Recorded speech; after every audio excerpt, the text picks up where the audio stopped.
Welcome to meet Zeeshan UK. मेरा नाम ज़ीशान है और मैं एक पाकिस्तानी निसाद यूट्यूबर हूं जो कि इस वक्त एज अ स्टूडेंट यूके के अंदर मौजूद हूं। मुझे यूके में आए हुए काफ़ी अर्सा हो गया है और मैं उन सारे हक़ाइक़ और फैक्ट से पर्दा उठा रहा हूं जिनके बारे में आप लोगों को पता होना चाहिए। अगर आप एक स्टूडेंट हैं पाकिस्तान के अंदर और यूके आने की प्लानिंग कर रहे हैं या इंडिया में हैं तो आप मुझसे रब्ता कर सकते हैं। मैं आपको फ्री कंसल्टेंसी भी प्रोवाइड करूँगा। अच्छा, बात ऐसी है कि जब हम पाकिस्तान या इंडिया के अंदर होते हैं तो काफ़ी सारी चीज़ें ऐसी हैं जो कि हमारे कंसल्टेंट हमें अच्छे से नहीं बता रहे होते, गाइड नहीं कर रहे होते। उसकी रीज़न ये है क्योंकि वो यहाँ पर ग्राउंड फ्लोर के अंदर मौजूद नहीं होते। वीडियो को कंप्लीट सुनने से पहले मेरी आप सब लोगों से रिक्वेस्ट है कि आप मेरे इस चैनल को सब्सक्राइब भी कर लीजिएगा और लाइक और शेयर का बेल बटन भी लाजमन प्रेस कीजिएगा क्योंकि मुझे आप लोगों की सपोर्ट की बहुत ज़्यादा ज़रूरत है। आज की इस वीडियो का जो टॉपिक है वो ये है कि क्या मई इनटेक के अंदर, मई 2025 के अंदर स्टूडेंट्स को यूके आना चाहिए या नहीं।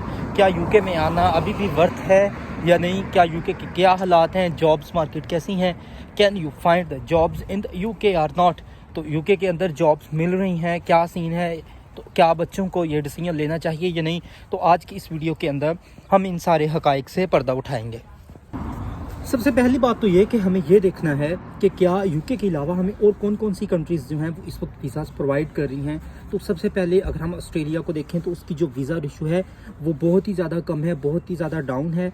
तो एक स्टूडेंट जो कि पाकिस्तानी 40 से 50 या 70 से 40 50 और 60 लाख के दरमियान अगर वो पैसे लगा के ऑस्ट्रेलिया के वीज़े का ट्राई करता है तो उसकी जो बैंक स्टेटमेंट के लिए उसको टाइम चाहिए वो 6 माह का टाइम है। तो क्या वो इस टाइम टेबल के दरमियान इस रिस्क फैक्टर को वो बेयर कर सकता है या नहीं।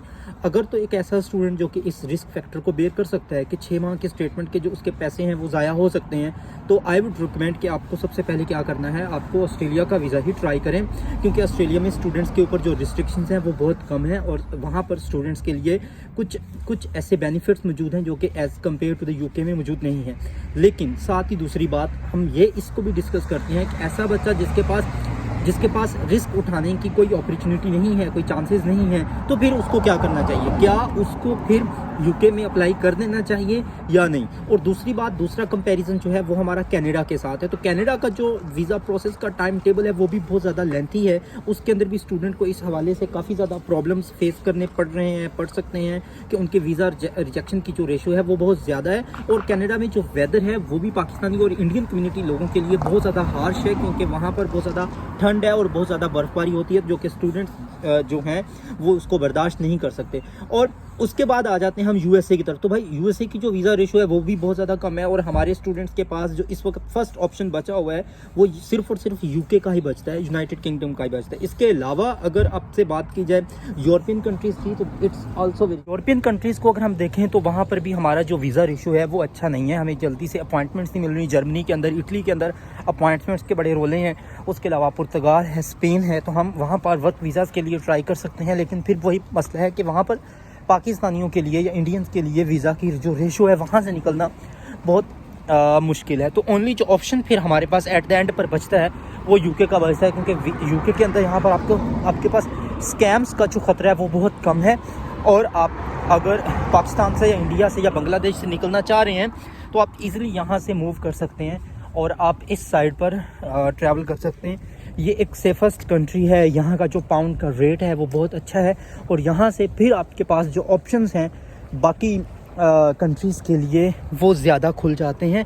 तो इन सारी चीज़ों को अगर हम देखें तो फिर हमें इट इज़ वर्थ लगता है कि हम मई इनटेक के अंदर यूके में आ जाएं। लेकिन होल्ड ऑन, बात फिर यहाँ पर ख़त्म होती है कि जब आप यूके में आएंगे तो यूके में आकर करेंगे क्या। यूके में आ तो जाएंगे, वीज़ा रेशो अच्छी है, वीज़ा मिल जाएगा, बट फिर बात यह है कि क्या यहाँ पर जॉब अपॉर्चुनिटीज़ हैं, मौजूद हैं या नहीं है। तो this is very important and the second important thing that we have to consider.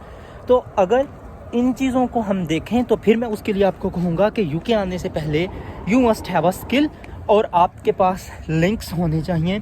यहाँ पर आपके जानने वाले कुछ ऐसे अजीज़ दोस्त होने चाहिए जो कि वाकई में ही दोस्त हों और जो आपकी हेल्प भी करना चाहते हों और हेल्प कर सकते हों क्योंकि in the start it is very difficult कि कोई आपकी यहाँ पर हेल्प करे, अकोमोडेशन में हेल्प हो जाए, और उसके बाद जो आपकी फ़र्स्ट जॉब है उसके अंदर आपकी हेल्प हो जाए। यहाँ पर आकर जो डॉक्यूमेंटेशन होती है उनके हवाले से अगर आपकी हेल्प हो सकती है या कोई हेल्प कर सकता है तो उस चीज़ को भी आपने नज़र में रखना है और उस चीज़ को भी आपने कंसिडर लाजमन करना है। जॉब्स जो हैं यूके के अंदर वो मिल जाती हैं, लेकिन उसके लिए वही बात है कि आपके पास क्या स्किल्स मौजूद हैं। काफ़ी सारे बच्चे यहाँ पर आते हैं, I have observed, I have seen कि उनके पास कम्युनिकेशन स्किल्स नहीं होती हैं, जो कि एक बहुत बड़ा मैं उसको गैप समझूंगा कि अगर आपके पास कम्युनिकेशन स्किल्स नहीं है तो भाई यहाँ पर आकर आप सस्टेन कैसे कर सकते हो, यहाँ पे आप आकर कैसे सकते हो। तो सबसे पहले अपनी कम्युनिकेशन स्किल्स के ऊपर काम करें। दूसरी चीज़ है कि बच्चे यहाँ पर आप लोगों को कुछ लोग डीमोटिवेट करते हुए भी नज़र आएंगे कि हालात बुरे हैं, जॉब नहीं मिल रही है, ये है या वो है। तो मुझे बताएं कि क्या आप किसी एक ऐसे दोस्त को जानते हैं, किसी ऐसे रिलेटिव को जानते हैं जो कि यहाँ पर यूके में आया हो और यहाँ पर आकर उसको 6-7 महीनों तक कोई जॉब ना मिली हो, या पहले 1 साल के अंदर वो पूरा साल बेरोज़गार बैठा रहा, उसको कोई काम ना मिला। तो भाई यहाँ पर आकर जॉब्स मिल जाती हैं, चीज़ें सॉर्ट आउट हो जाती हैं, लेकिन इट टेक्स टाइम। कुछ लोगों को तो वेरी सेकेंड डे जॉब मिल जाती है, जो कि जॉब फाइंड आउट करने की स्ट्रैटेजीज़ पर पाकिस्तान या इंडिया में बैठे हुए पहले अमल कर लेते हैं। उनको तो यहाँ पर जॉब जो है वो वेरी सेकेंड और वेरी थर्ड डे मिल जाती है, और कुछ लोगों को महीना लगता है, कुछ लोगों को 2 महीने लगते हैं, लेकिन at the end of the day jobs मिल जाती हैं। अब जॉब्स यहाँ पर आकर कर क्या सकते हैं, तो और जॉब्स के अंदर आपके पास रेस्टोरेंट्स की जॉब्स हैं, सिक्योरिटी जॉब्स हैं, आपके पास टिल पर काम करने के लिए डिफरेंट ग्रॉसरी स्टोर्स की जॉब है। उसके अलावा यहाँ पर अगर पाकिस्तान से आप कोई स्किल अच्छी सीख के आते हैं, आप बार्बर का काम सीख के आते हैं तो उसकी जॉब है। आप कार मैकेनिक का काम सीख के आ जाएं, यहाँ पे उसकी बहुत वर्थ है। मैं कहता हूँ अगर कोई बच्चा जो कि इस वक्त पाकिस्तान में BS कर रहा है और 5th सेमेस्टर में है या 6th सेमेस्टर में है, तो उसको चाहिए कि वो 2 साल किसी कार मैकेनिक के साथ लगा ले, और फिर जैसे ही उसकी एजुकेशन कम्प्लीट हो वो वीज़ा अप्लाई करे, यहाँ पर आ जाए, तो उसके पास यहाँ पर बड़े ऑप्शन मौजूद होंगे डेफिनेटली। तो ये सारी चीज़ें हैं, इन सारे फैक्टर्स को देखते हुए अब डिसीजन आप लोगों ने लेना है कि क्या आपको 2025 के अंदर यूके में आना है या नहीं आना है। अगेन मैं फिर ये कहूँगा कि थोड़ा सा प्रॉब्लम होता है, लेकिन उन प्रॉब्लम्स का सलूशन भी मौजूद होता है। तो अगर आप ये कहें कि आप यहाँ पे आए हैं और आपके पास कोई सलूशन मौजूद नहीं है, कोई हल मौजूद नहीं है, how you will do the things, तो फिर मैं कह सकता हूँ कि आपका तो अल्लाह ही हाफ़िज़ है। और इस सारी बात के साथ मेरी तरफ से भी आप लोगों को अल्लाह हाफ़िज़। अपना बहुत ज़्यादा ख्याल रखिएगा, मेरी इस वीडियो को शेयर कीजिएगा। अगर इसके अलावा आपका कोई क्वेश्चन है या आप यूके में आके वाकई स्टडी करना चाह रहे हैं और यहाँ पे मूव करना चाह रहे हैं और आपको मेरी कंसल्टेंसी की ज़रूरत है, तो आप लोग मुझसे रब्ता कर सकते हैं। यहाँ से हम लोग आपको फ्री कंसल्टेंस प्रोवाइड करेंगे, यूनिवर्सिटीज़ का बताएंगे, आपके पास काफ़ी ऑप्शंस का बताएंगे, और ऑन द सीरियस मोड आपको ये सारी चीज़ें बताएंगे। तब तक के लिए टेक केयर, बाय बाय।